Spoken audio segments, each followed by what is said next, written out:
Thank you, person.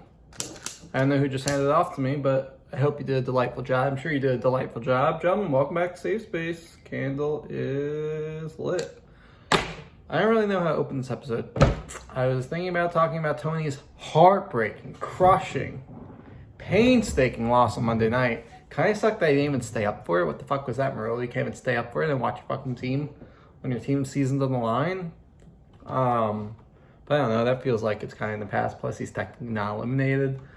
I don't really want to fucking talk about the Vito, John Rass, Tony trade thing that we're talking about in the group chat today. It's not my egg to fry.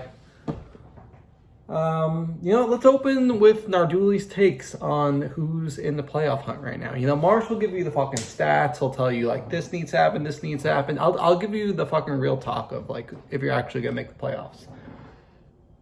League standings. Shall we go to it? Club Sundays in. Eric, you're in. Charm City Latins. Losers of 3 straight. Still 7-4. Still has great points forced.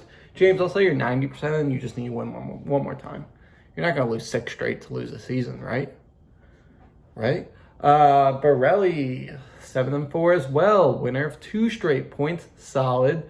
I'll give you 80% chance Borelli. I like the trade. He traded out Stephon Diggs. Brought in 2 good receivers this week, and that was good because Cup's probably out for a season. Young Esquires. All fucking, the last 5 weeks I hear this kid, oh, my record's good. I don't need to worry about improving my team. He actually just made a trade like 5 minutes ago. DeAndre Swift for Josh Palmer. Finally brings in a running back. Is DeAndre Swift good? Not sure. He might be a backup. I don't know. But it's better than Kenneth Gainwell. I will tell you that. Young Esquire's horrible points. He might go 0-3. If he's 0-3, he's probably out. He needs to at least go 1-2. 1-2's not that bad. Spencer, you are 70% in the playoffs. 70%. Debo's bike rentals. John, I would like to apologize for shitting on your illegal trade last week because it looked pretty good this week, and you won because of it. 6-5. Points excellent. John Rass probably in. Just got to win 1 of the next 3. John Rass, 65% in. The Steen, 6-5, I believe 2 weeks ago on this program. What I complimented Brian Marsh. I said he has an incredible team. He was 6-3 at the time. Is Brian Marsh addicted? Is he addicted to going 7-7? I think he fucking might be, Brian. Put it together. What the fuck, dude? Are you addicted to like going 7-7 and missing the playoffs? You have a fantasy football show. Show a little bit of respect for yourself. The Steen, 6-5. Points are pretty good though. Marsh, I will give you 65% chance of getting the playoffs. I know Hill's off his bye. I know Chase is back from injury. I'll give you 70%, Marsh, because I want to see you in the playoffs. All right, the Tokyo Knights threw a little hissy fit through me through text because he didn't want to submit to Safe Space because he lost, but he was in 8th place last week. He's still in 8th place. His points, I don't know about that. He's 5-6. Probably needs to go 2-1 at the minimum. Might need to go 3-0. He's got these running backs that are emerging into starting roles. Pacheco, Robinson, Rashad White. That's just a straight 50% shot, Weston. 50% shot. I'm not sure. Next one, victims of the night. Trader Johnny has a new character emerged in the Gentleman's Club this season. Trader Johnny Sedana, the man that once has never traded, is making deals left and right here and there, and they're good deals. They're pretty good deals. He's got a nice team. He's about 21 points from being in the playoffs right now. He's probably got to go 2-1. I like his chances of going 2-1. I put Weston at 50%. I'm putting Johnny at 55% of being in the playoffs. Getting Goopy, Paydirt FC, Donald Palmer's, Mormon Soakers. This is a tier that I call they're standing on the plank. They're standing on the plank with the pirate ship sword on their neck right now because they're 1 loss away from being eliminated. If you get 8 losses, I don't think someone 6-8 getting in this year. If I like the person to go 3-0, it's probably Tony based on his team. It might be Charlie, but he's very banged up right now. I would love for it to be Lynch. My favorite person in the league, Matt Lynch. My favorite person in the league. Ian, making trades, I guess. Staying on the transaction wire. So I'll give getting Goopy 40% of being in the playoffs. I'll give Darryl Palmer's 38%. I'll give Pater FFC 30%, 25%. Lynch, we know that roster is not great. And I'll give Mormon Silkers 15% chance of being in the playoffs. And Brian's Ryan eliminated. That's Narduli's real talk for playoff picture. We'll see what stats Brian gives you, but if you want the truth, you can't handle the truth. I just gave you the truth. Let's get to some segments. A little best team, worst team. That's how we start the show. Best team, Joseph Narduli. I hate it. My team is peaking at the wrong time. I told you guys last week, I'm one injury away, and then the injury bug starts sniffing around my fucking team this weekend. Fucking Wendell Robinson. The Giants are fucked. Oh my God. Separate story. But Wendell Robinson tore his ACL right when he's finally looking good, starting to look like a fucking starable flex. Tony, of course, fucking strained his hamstring. I picked up this guy, Jalen Warren, who I thought might be like someone to play down the season because I think Najee Harris sucks. He also hurt his hamstring. So just like that, 3 guys on my team got injured this week. Granted, none of them are fucking notable, but I don't like injury bugs sniffing around. And I've been saying I need a dud week. I want to get my dud week out of the fucking way now. And I thought it was going to be last week based on how it started. And I ended up putting up 150. So we'll see. Don't love where my team's at right now because I feel like all I can do is go down. So that is my take on my team. Worst team, Kevin Lamb, the Lambda variant, the Brian's Ryan. Why did you change your name from Lambda variant? I like that. 2-8. What are we to say? Kevin's team's looking formidable. I could say that. It's 2-9 actually. Sorry, but Herbert's got his receivers back. Jeff Wilson was an excellent pickup. Kevin. Jonathan Taylor's back. Keenan Allen's back. Rondell Moore, you might want to bench him. Cole Kmet, I feel like gets points. Zeke is touchdown dependent. I don't love him. But, 5 of the 7 starters I named were respectable. So, Kevin, congrats. You are formidable. We'll see if we could rustle up some feathers and play spoiler these last 2 weeks of regular season because you're playing Tony this week. I don't know who you play second last week of the season. And then the lottery, the third last week of the season. You could really fuck up some hopes and dreams. So, if anything, be a pain in the ass. Let's get to segments. Appetizers is my favorite part of Thanksgiving. What is yours? A little antipasto, a little mozzarella with some balsamic glaze, a little prosciutto. Stop, dude. A little red wine. Can't wait for Thanksgiving. My favorite holiday. Pin in this really quickly. The Giants are going to get blown out on Thanksgiving. Like, if you want to bet against the Giants, I'm telling you now, it's going to be really fucking ugly. They're trending downwards. They're super fucking thin. They're dealing with a ton of injuries. The Cowboys are red hot. Please just be nice to me in the group. I love Thanksgiving. It's my favorite day of the year.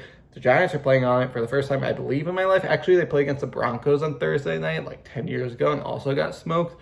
Let's be nice to each other, because I'm thankful for you. You're thankful for me. Let's get to what you're thankful for. Safe Space segments. That was a transition I didn't even plan. Wow. I'm thankful for Joe prefacing trade talks by asking how my day was or weekend. That guy always has an angle. This is called the Japanese way of doing business. You don't sit down in a meeting and get right to the business. You small talk a little bit. You dip your toes in the water to taste the temperature. But I don't have a fucking angle. People saying this guy always has an angle. The guy who's saying this is getting a fucking case of the Ian Jones, James Ortizism of thinking they're about to get got every time someone fucking goes to them for a trade offer. That's toxic. That's a toxic way of thinking. I'm thankful for the New York/NJ conglomerate. Without them, I'd probably be dead in a ditch. This Saturday, I believe the conglomerate may be hanging out with Brian Marsh, maybe hanging out with Charlie Carita, James Ortiz, family man. But if anyone would visit us in New York, always welcome. Always welcome. Come on down. Price is right. The price is actually not right in New York. It's very expensive. Be prepared to spend way too much money on drinks. I'm thankful for my fellow true New York Jets fans in this league. We know who you are. This is a direct shot at Brian Marsh because he's the fucking Ravens fan. He said it on fucking the End of Rivalry Recap show a couple weeks ago. He's like, oh, this week was a great week for me. My fantasy team won, the Jets won, the Ravens won. The Jets won, what the fuck? He has season tickets, but then like, you don't fucking think he knows when he fucking, in the last segment of Rivalry Recap show, when he puts his little Jets hat on, his little Jet shirt, like, oh, I'm actually a Jets fan. Fuck that, Brian. You can't just be like, oh, because I moved to fucking Baltimore, I root for the Ravens. I moved to fucking San Francisco when the 49ers made the fucking playoff, made the Super Bowl, and the Giants were fucking 2-15. And you didn't see me be like, oh, Jimmy G, he's so hot. Marsh. True Jets fans. Thankful for the fellas who spend time pumping out quality content for the rest of us to enjoy. Thankful we have, this is the second one, thankful we have weekly content to keep the juices going. Thank you. I appreciate that. Genuinely. Only 3 more episodes of Safe Space left this season. Final 3 episodes ever if I lose in the first round of playoffs? Possibly so. Thankful for Rondale Moore. I mean, if the Lynch-Lamb matchup this week fucking mattered more, no offense, but that was a tough loss for Lamb. Tough for anyone that had Rondale Moore needing like a point or whatever to be, in this case, being competitive with James Conner and putting up neg. Yikes. I'm thankful for my trade partners, Spencer, Joe, Tony, Eric. I wouldn't be where I am without you all today. This is from John Rass. John, I'm thankful for you, buddy. Tony Pollard for AJ Dillon and Jerick McKinnon. Thank you. I'm thankful for John Rass and Jerick McKinnon. Speaking of which, for their sportsmanship and effort, but most of all, I'm thankful for the New York Jets. Thankful for a quarter century of laughs and great memories. That came from a Patriot fan. I'm thankful to be part of a competitive league with a lot of hot dudes. Ooh, should I rank everyone on the hotness quality right now? That would be kind of fun. Maybe I'll give you my top 5. Top 5 hottest dudes in the Gentleman's Club by yours truly right now. I'll take myself out of it. All right, number 5. We're going 5 to 1. 5. I'll go Christian Borelli. You can't teach height. 4. James Ortiz. Great head of hair. 3.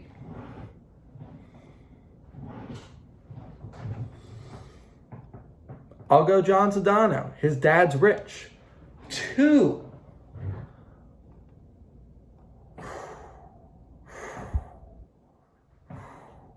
Mike Weston, strong jawline.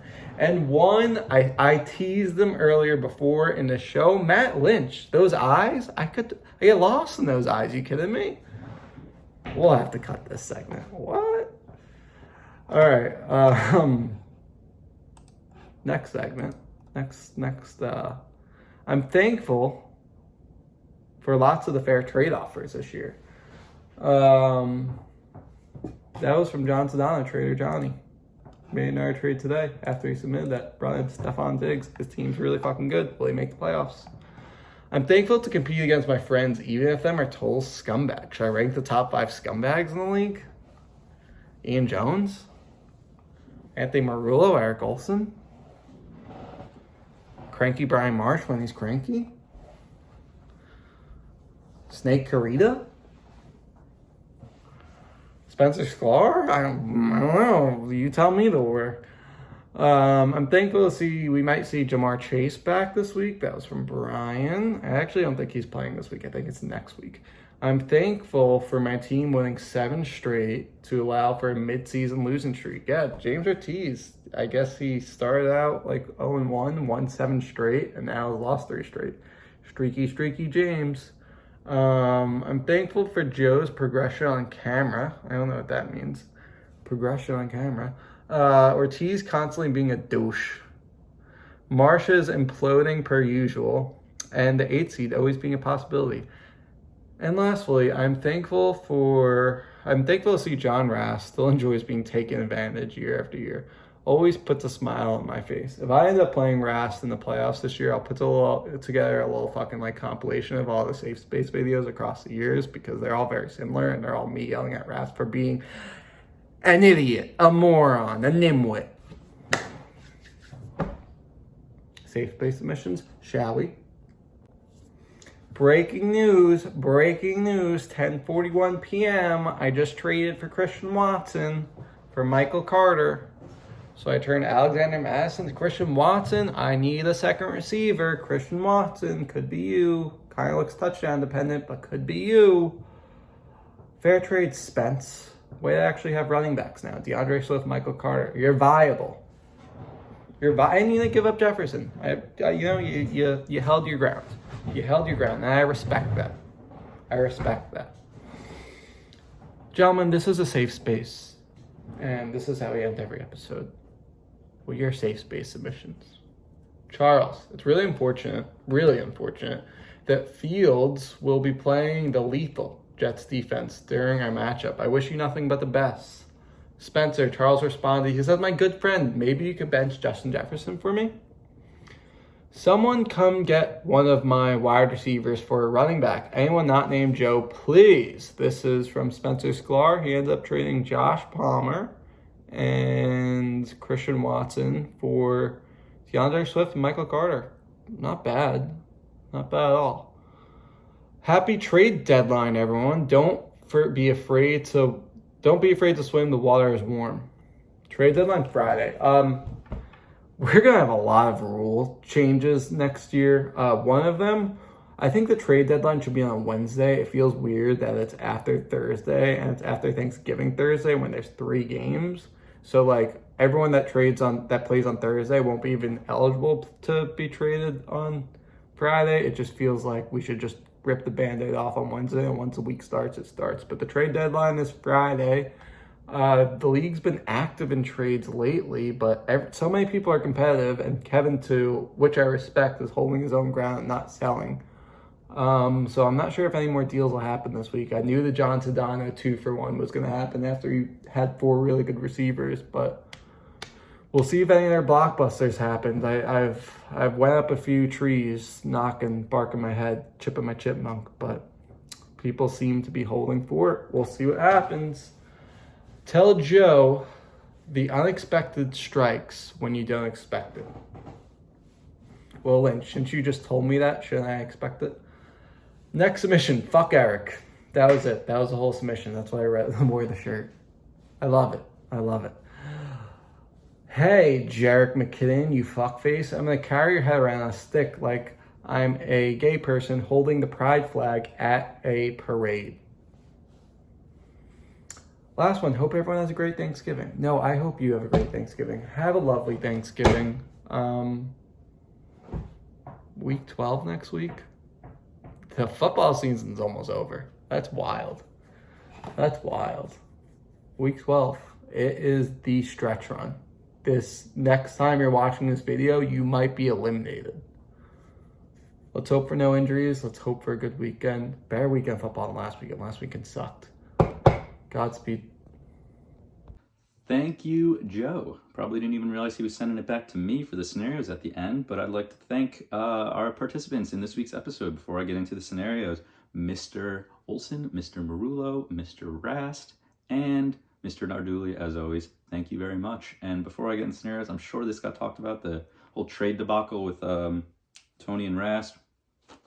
Just not let it happen again. It's just a bad precedent. It's a slippery slope. I was talking about with John a little bit. Obviously, there was no ill intent as to what Tony and John were doing, but when you add clauses into trades, it once again, bad precedent, slippery slope. Kind of gives a little more freedom than we should have with some of these things. I don't know if you should ever really be able to trade players back just at any point in the season, like exactly like 1-for-1 like that. So whatever. See see what Ian and Spencer decide. I'm okay with they leave it and then we just never allow that again, because it didn't impact the matchups, but it's more the principle of it all, and that's all I'm going to say on it because my verdict means nothing.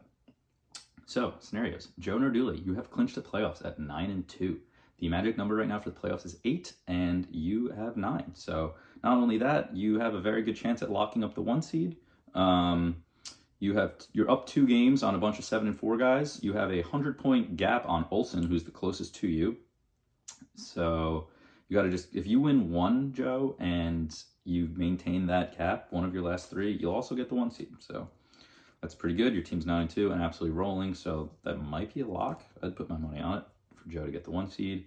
And other side of it, Kevin Lamb is mathematically eliminated, guys. Kevin Lamb could potentially win out, go 5-9. 5-9 will not make the playoffs, as Sedano and Weston are sitting at 5-6 right now, and they play each other. So one of them will either get to 6 wins, or if they somehow tie, 5-8-1 is still better than 5-6, 5-9.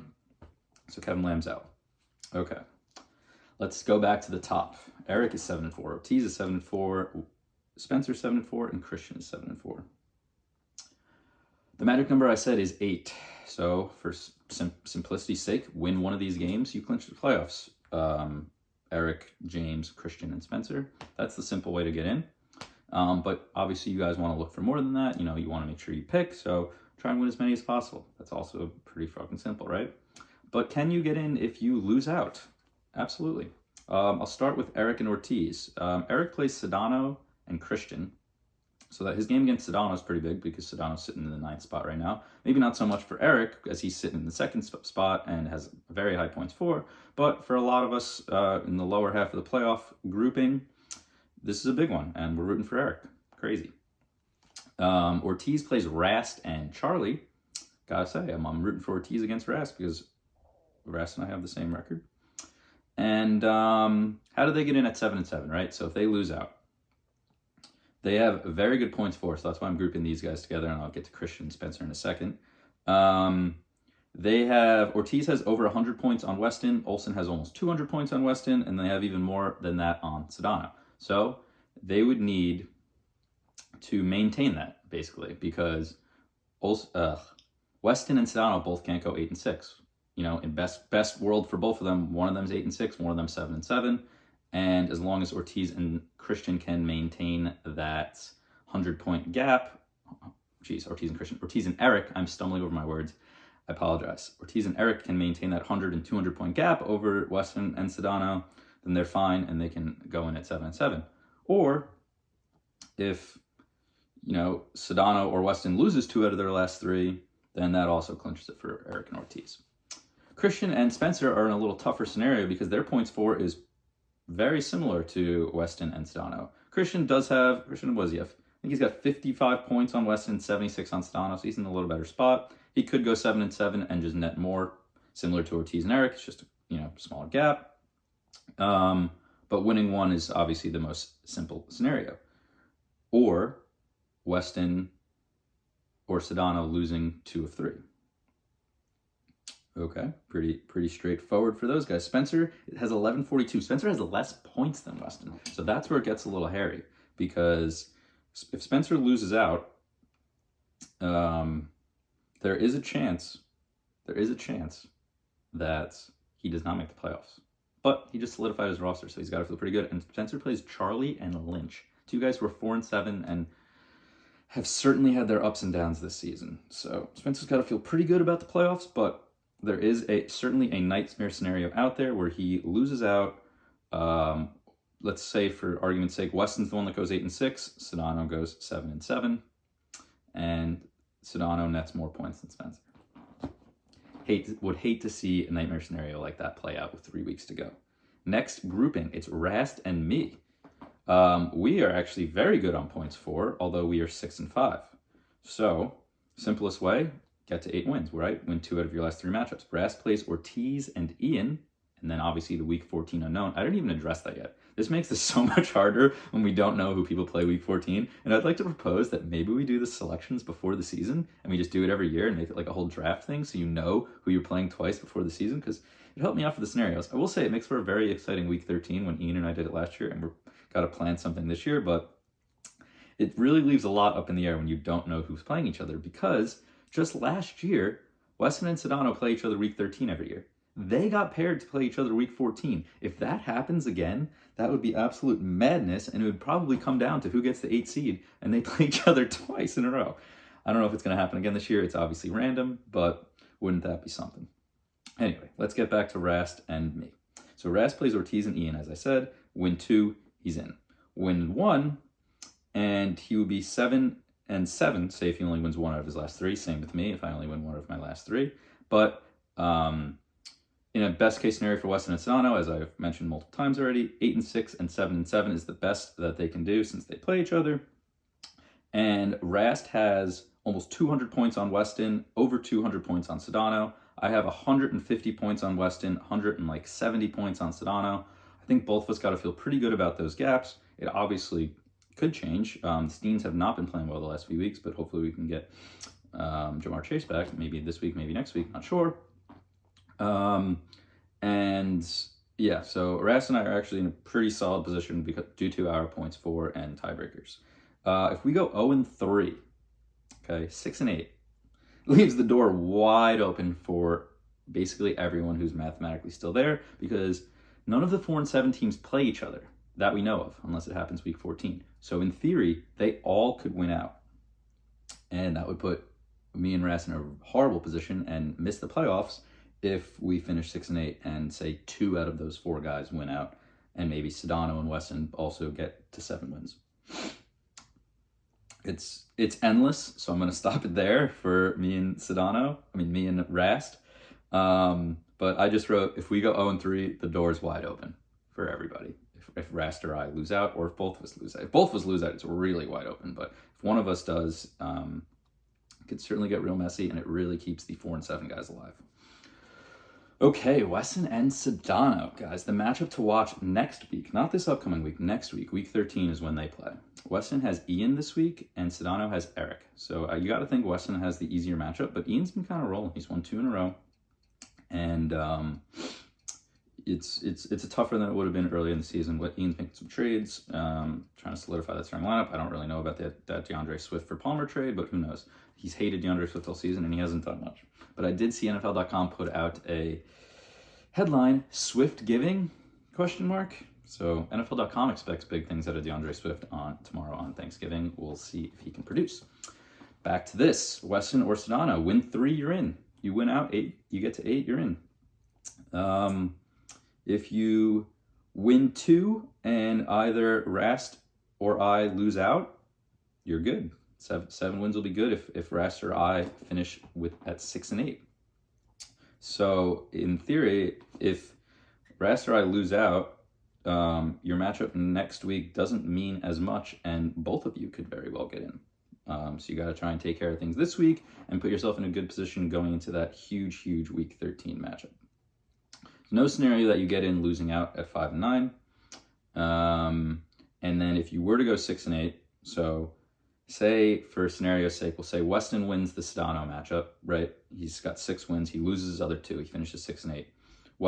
Johnny would basically have to lose out at 5-9, or if he also goes 6-8, it's going to come down to points. And right now, Weston has a 21-point advantage. Okay, now let's get into the 4 and 7s. Okay, let's talk about who they have to play first. Tony has to play Lamb, and he has to play Joe. So Lamb, coming on a little bit stronger the last few weeks, I will say. He's not an easy win like he was in the middle of the season. Or Joe, who is absolutely rolling. But yeah, Tony basically has to win out. Well, I'll get into the 4 and 7s in a sec. They don't necessarily have to win out. I'm just going to talk about who everyone plays. Lynch also has to play Joe and Spencer. And Spencer just fixed up his team real nice. So Lynch has 2 very tough matchups.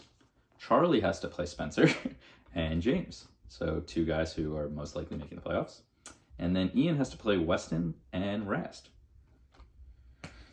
None of these roads are that easy for these guys, I'll tell you that much. So what do they have to do? Easiest way would be to win out, and then either Sedano or Weston finish at 6-8 or 5-9. Or if they, or they could also win out and net more than Sedano and Weston, because actually a lot of these guys have decent points. So Charlie and Weston have the same amount of points, and that is more than Sedano. Lynch has a little bit more than Weston and more than Sedano. And Tony has 34 points more than Weston and about, 55 more than Sedano? So Tony, if he can get to 6 or 7 wins, things could certainly fall into place that he gets that 8 seed. 7 wins, obviously more likely, but 6 wins, these guys can still get in because there's a very real scenario where Weston and Sedano both finish 6 and 8, and these guys' points for is pretty decent. You know, they're right in the thick of it with them. So the door is wide open for everyone. Ian has the hardest road, who's still mathematically in it, as he has the least points for out of any of the teams, other than obviously Kevin. So Ian probably needs to win out, and he needs some help, and he needs to have some good point performances. I know I can't get any more detailed, and I know I usually get a lot more detailed in some of these, but like, it's an endless pit of any amount of things that could happen. I'll have more clarity next week, and also I still don't know next week if we're gonna know who we play week 14, right? I guess I won't know till the following week. So that's really big, because all these could get thrown out the window if, say, Weston and Sedano play each other again, or maybe some of the 4 and 17s have to play each other week 14. You know, that could eliminate some guys, and that could clinch it for some other guys, because I don't even know how many times I've said guys, and I also don't know how long this is, so this is certainly the longest episode of the season. Hope you all have a wonderful Thanksgiving. Once again, thank you to everyone who participated, and I look forward to the final stretch of the 2022 GC season. Thank you. Have a great night.